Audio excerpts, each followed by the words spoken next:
ఓం గం గణపతయే నమః. ఐం సరస్వత్యై నమః. శ్రీ గురుభ్యో నమః. హరి ఓం. వాగర్ధావివ సంపృక్తో వాగర్ధ ప్రతిపత్తయే జగతః పితరో వందే పార్వతీ పరమేశ్వరో. ఓం జ్ఞానానందమయం దేవం నిర్మలస్ఫటికాకృతిం ఆధారం సర్వవిద్యానాం శ్రీహయగ్రీవముపాస్మహే. ఓం ఆదిత్యాయ చ సోమాయ మంగళాయ బుధాయ చ గురుశుక్రశనేభ్యశ్చ రాహవే కేతవే నమో నమః. నవగ్రహ దేవతాయే నమః. వీక్షిస్తున్నటువంటి ప్రేక్షకులందరికీ కూడా శ్రీ పరాభవనామ సంవత్సర శుభాకాంక్షలు. ఈ అంతరిక్ష జ్ఞానాన్ని ప్రసాదించినటువంటి మా యొక్క గురుదేవతలకి అట్లాగే పార్వతీ పరమేశ్వరులకి కూడా నవగ్రహాలకి నమస్కరిస్తూ, మరి ఈ పరాభవనామ సంవత్సరంలో మానవాళందరికీ కూడా, జీవరాశులందరికీ కూడా ప్రకృతి ద్వారా ఎన్నో విశేషమైనటువంటి శుభాలు జరగాలని, ఆయుర్వృద్ధి, ఆరోగ్యము, ఐశ్వర్యవృద్ధి జరగాలని, అనుకున్న ప్రతి కార్యక్రమం కూడా మానవాళికి శుభప్రదం కావాలని, అట్లాగే ఈ పరాభవనామ సంవత్సరంలో మరి నవనాయకుల్లో చూసినట్లయితే మనకి రాజుగారిగా గురుడు ఉండటం, ఆ గురుడికి రాజు పదవి లభించటం, అట్లాగే కుజుడికి మంత్రి పదవి, సేనాధిపతిగా చంద్రుడికి, అట్లాగే మేఘాధిపతి అర్ఘాధిపతిగా కూడా చంద్రుడికి 3 పోర్ట్ఫోలియోస్, అట్లాగే శుక్రుడికి 1 పోర్ట్ఫోలియో, బుధుడికి 1 పోర్ట్ఫోలియో లభించినాయి. శని భగవానుడికి మాత్రము ఎటువంటి అధికారము లభించలేదు. ఏది చూసినా కూడా నవనాయకుల్లో విశేషముగా ఎక్కువ మందికి శుభగ్రహాలకి ఆధిపత్యం లభించటం వలన శుభాలే కలగటానికి అవకాశం ఉంది. అట్లాగే వర్షలగ్న కుండలి ప్రకారము మీనలగ్నమైంది, జగర్లగ్న కుండలి ప్రకారము మిథున లగ్నమైంది. కాబట్టి ఈ అధిపతులు పరంగా చూస్తే కనుక బుధగురుడు కాబట్టి ఎవరైనా సరే మన యొక్క ప్రపంచంలో మన దేశాలని, రాష్ట్రాలని పరిపాలించేటటువంటి నాయకులందరూ కూడా అఖండమైనటువంటి జ్ఞానశక్తిని పెంచుకొని, బుద్ధిని, వాక్కుని జాగ్రత్తగా సంభాషణ చాతుర్యంతో మాట్లాడుకొని, ఎటువంటి యుద్ధాలు, భయాలు కూడా దేశంలో ఉన్నటువంటి, ప్రపంచంలో ఉన్నటువంటి జీవరాశులకి కానీ మానవాళికి కానీ ఎటువంటి అవరోధాలు, ఆటంకాలు కలగకూడదని మనందరం కూడా ఆ సుబ్రహ్మణ్యేశ్వరుణ్ణి ప్రార్థించిస్తూ, ఈ ఉగాది పర్యంతము కూడా దాదాపుగా జూలై ఎండింగ్ వరకు కూడా కాలమాన చక్రంలో సింహరాశిలో ఉన్నటువంటి కేతువు, కుంభరాశిలో ఉన్నటువంటి మరి రాహుగ్రహాల మధ్య గ్రహాలన్నీ కూడా కాలసర్పయోగ దోషాన్ని విలోమ పరంగా అనుభవిస్తున్నాయి. కాబట్టి ఈ మధ్యలో ఎన్నో రకాలైనటువంటి ఇబ్బందులు, ముఖ్యంగా ఉగాది తర్వాత మరి ఏప్రిల్ నెల మొత్తము కూడా మే 10వ తేదీ వరకు మరి రాశిచక్రంలో మీనరాశిలో కుజశనులు కలిసి ఉండటము అనేక రకాలైనటువంటి భయాందోళనలు, ప్రమాదాలు, అట్లాగే జల సునామీలు, యుద్ధ భయాలు కూడా ఆవరించి ఉంటాయి. కాబట్టి హనుమంతుల వారి యొక్క అనుగ్రహము మనందరికీ కలగాలని అందరూ కూడా ఆ 45 రోజులు కూడా ఎట్టి పరిస్థితుల్లో శ్రీరామ రక్షా స్తోత్రాన్ని, శ్రీరామ మంత్ర జపాన్ని, అలాగే హనుమాన్ చాలీసా పారాయణ ఎంతవరకు ఎక్కువగా అవకాశం తీసుకుంటే రోజు మొత్తంలో 5 సార్లు, 11 సార్లు, ఒక్కసారైనా సరే అందరూ కూడా మన యొక్క సనాతన ధర్మాన్ని ఆచరించే హిందుత్వం ఉన్నటువంటి వారందరూ కూడా తప్పకుండా జపించండి. సమస్త మానవాళికి, జీవరాశులకి, ప్రకృతికి ఎటువంటి విరోధాలు కలగకుండా రాజులందరూ కూడా సుభిక్షంగా ఆలోచిస్తూ మనందరినీ కూడా కాపాడే శక్తిని హనుమంతుల వారు ప్రసాదిస్తారు. ముఖ్యంగా మనకి ఈ యొక్క యుగాది పరాభవనామ సంవత్సరం నుంచి కూడా వచ్చే సంవత్సరం వరకు ఎటువంటి గ్రహణాలు లేవు. కాబట్టి ముఖ్యంగా అధిక జ్యేష్ఠమాసము జూన్ 1వ తేదీ నుండి కూడా జూలై వరకు ఉంటుంది. జూన్ 1వ తేదీన 2వ తేదీన మనకి యమునా నది పుష్కరాలు ప్రారంభమవుతున్నాయి అధిక జ్యేష్ఠమాసంలోనే. అట్లాగే జూలై మాసంలో కూడా మనకి 15వ తేదీ వరకు కూడా నిజ జ్యేష్ఠ మాసంలో విశేషమైనటువంటి వివాహ శుభముహూర్తాలు, గృహప్రవేశాలు ఉంటాయి.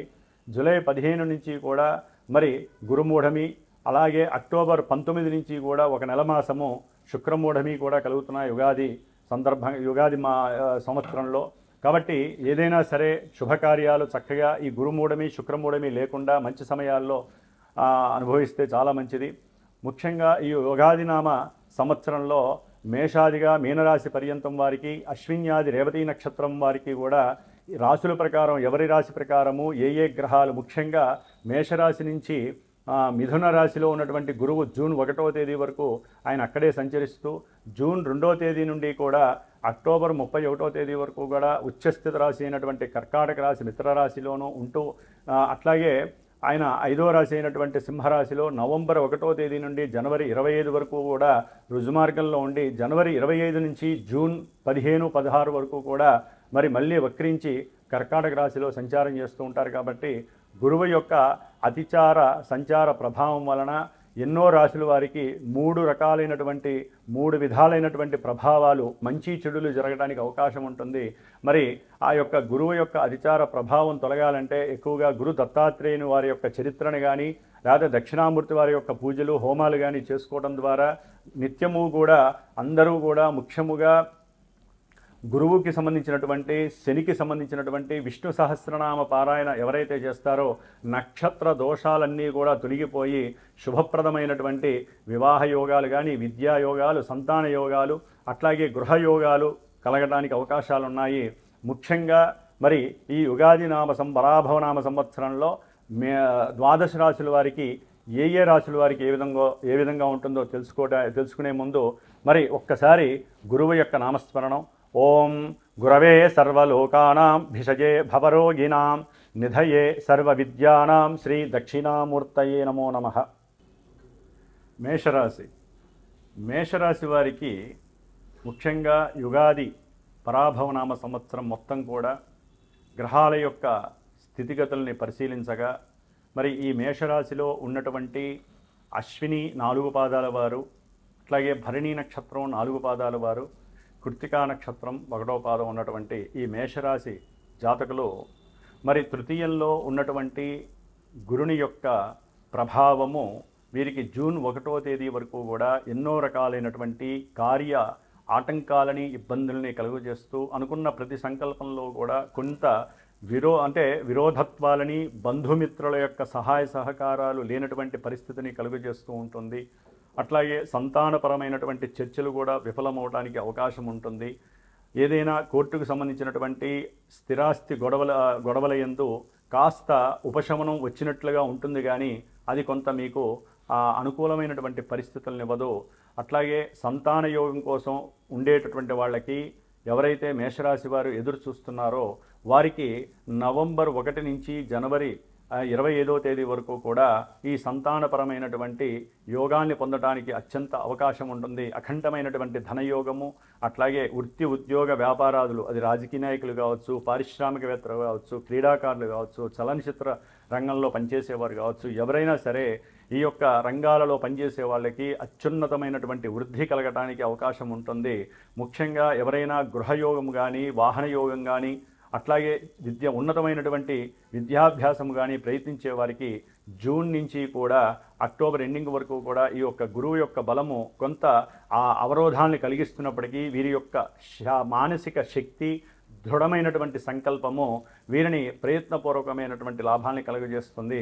కాబట్టి ముఖ్యంగా ఈ యొక్క మేషరాశి వారు గురుగ్రహ అనుగ్రహం పొందటానికి విద్యార్థులు కావచ్చు, లేదా వ్యాపారవేత్తలు కావచ్చు, సంతాన యోగం కావాలనుకున్న వాళ్ళు, ఆర్థికంగా బాగుండాలనుకున్న వాళ్ళు, విరోధత్వాలు మిగతా బంధువులతో కానీ మిత్రులతో కానీ విరోధత్వాలు కలిగేవాళ్ళు, అనారోగ్యపరమైనటువంటి ఎన్నో ఇబ్బందులు ఎదుర్కొనేటటువంటి వాళ్ళు గురువుకి కాస్త నవంబర్ 1 వరకు కూడా స్తోత్రపారాయణ చేయండి, దత్తాత్రేయుడి యొక్క చరిత్ర చదవండి, గురువుకి సంబంధించినటువంటి జపము, తపము, తర్పణము, అట్లాగే ఆ హోమాదులు చేయించుకోవటం. విశేషంగా మరి శని యొక్క ప్రభావము, ఏలినాడి శని ప్రభావము మేషరాశి వారికి ఈ సంవత్సరమంతా కూడా మరి ఆయన అక్కడే ఉండటము, దాని యొక్క పరిణామము ముఖ్యంగా అలసట, శారీరక అలసట కావచ్చు, అనుకున్న కార్యాలందు విఘ్నాలు, ఇబ్బందులు కలగటము, మానసికమైనటువంటి ఒంటరి పోరును అనుభవించటము, దూర ప్రాంతాలకు వెళ్ళాలనే ఆలోచనలు కలగటము, దానికి ధనపరమైనటువంటి ఎన్నో ఇబ్బందులు, అట్లాగే ఏదైనా పెట్టుబడి పెట్టాలి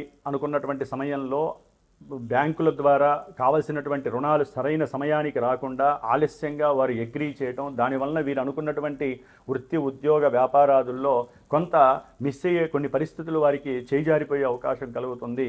ఏదేమైనప్పటికీ కూడా ఏలినాడి శని ప్రభావం వలన దేహ సౌష్ఠము కానీ, ధాతు పుష్టి కానీ, శారీరక అనారోగ్యము వీరిని కాస్త తక్కువ అంటే శారీరకంగా వీరు ఏదైనా సరే అనారోగ్యాల పాలవుతున్నా బాగా ఇబ్బందులకు గురి చేసే అవకాశము ఏలినాడి శని ప్రభావం సూచిస్తుంది. పూర్వజన్మల్లో చేసుకున్న మరి కర్మలన్నీ కూడా ఈ ఏలినాడి శని ప్రభావంలోనే అనుభవించేటటువంటి యోగాలు కలుగుతూ ఉంటాయి. కాబట్టి ముఖ్యంగా ఈ శని యొక్క మహాదేవుడు వలన ఎవరైనా సరే విద్యాపరంగా కానీ, ఆర్థిక పరంగా కానీ, లేదా ఉద్యోగపరంగా కానీ కనుక ప్రయత్నాలు చేస్తూ ఉంటే ఈ సంవత్సరం అంతా కూడా వారికి అందినట్టే అందుతాయి, లేకపోతే అవి వచ్చినట్టే వచ్చి మళ్ళీ వైదొలిగిపోతాయి. కాబట్టి వీరు తప్పకుండా తండ్రి యొక్క ఆరోగ్యపరంగా కావచ్చు, లేకపోతే ఉన్నతమైనటువంటి విద్యాభ్యాసాల పరంగా శనికి సంబంధించినటువంటి స్తోత్రాలు చదువుకుంటూ ఉండండి. శని జపాన్ని రోజు కూడా ఒక 19 సార్లు చెయ్యండి. హనుమాన్ చాలీసా వదలకుండా రోజుకు ఒక్కసారైనా సరే చదవండి. ప్రతి శనివారము నియమాలు ఆచరించండి.